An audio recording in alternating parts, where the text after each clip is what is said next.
This is our movement. We are the people we've been waiting for. Women, money, power, and politics. It has been the destiny of women to emerge at this time on a tragic landscape. I believe that's one of the truest statements of the historical moment. If I were to sum up what is the essence of the Global Summit, I would say we are literally bringing in the memory of our future. It's also an opportunity to take what's emerging and find where there may be some intersections of collaboration. And there's a lofty goal, and that is to walk away from this year's Global Summit with initiatives that we birth right here.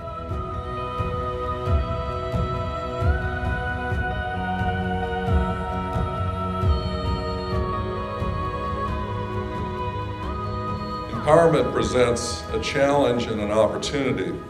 The challenge is that when people with power empower people without power, they're lending that power. And the challenge is that what has been alone can be repossessed.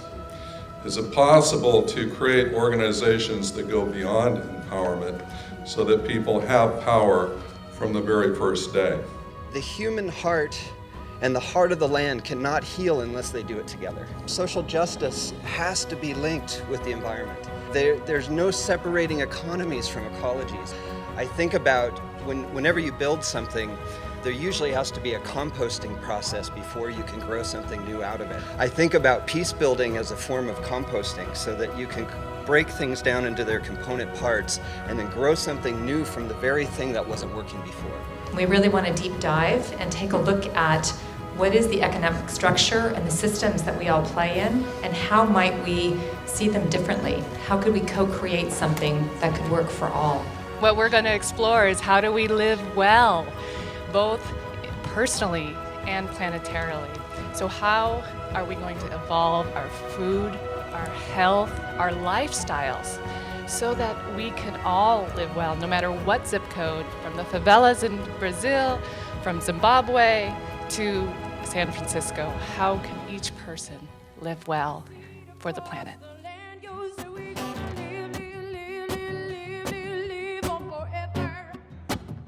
Because we love each other.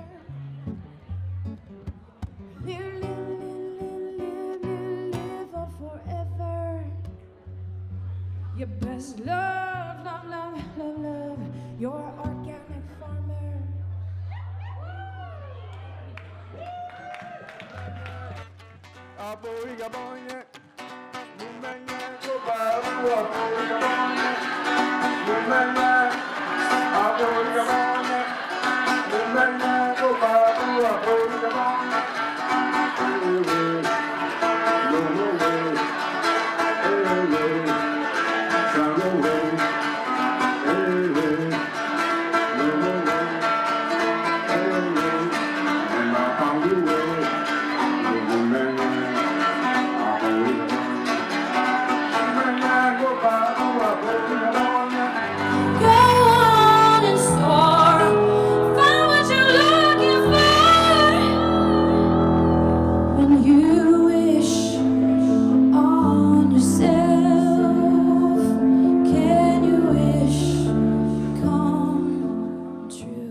When women is paired with the words money, power, and politics, it's provocative because we have been denied access to them forever. It's time to shift to an era of interdependence. Women and men together are needed to help us turn from the love of power and money to the power of love. If you look at global affairs, different events are popping up in different sectors. And whether it's ISIS in the Middle East, or Ebola in West Africa, or icebergs falling off of the ice shelf in Greenland, little events everywhere are affecting everything everywhere. And the global situation has gone beyond the capacity of human comprehension.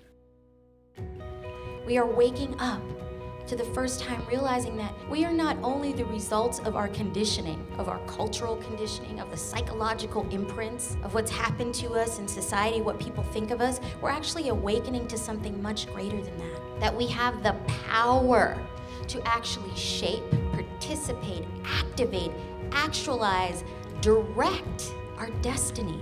The separation of these people into separate tribes that don't interact leaves them to demonize one another. And so we have a politics that's based on demonization.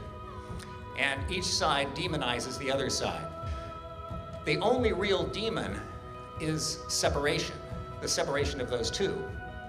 The right has a sacred purpose, and that sacred purpose is to advance the freedom of the individual.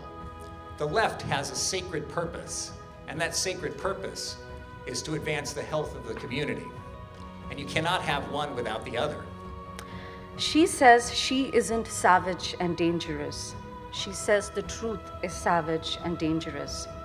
She says she's a small crack in the wall of patriarchy, and more cracks are configuring as women own their power and their psyche. She says migration is a human right and that we must fight this corporate beast that asphyxiates and brutalizes with a muscled fist.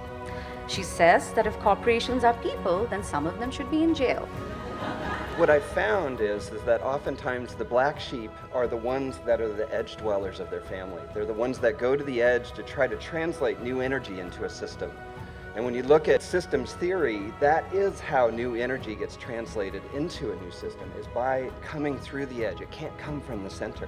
And so I applaud all of us that are doing work, whether we're in Palestine or Israel or in Liberia or wherever we are in the world, to go to the edge, to bring peace, to bring a new energy into the work of the world. There's a crack in everything, and that's how the light comes in. And I've been thinking about that today, and how these moments when we gather, we understand that the system is breaking and broken, and there's fissures. But these are also incredible opportunities.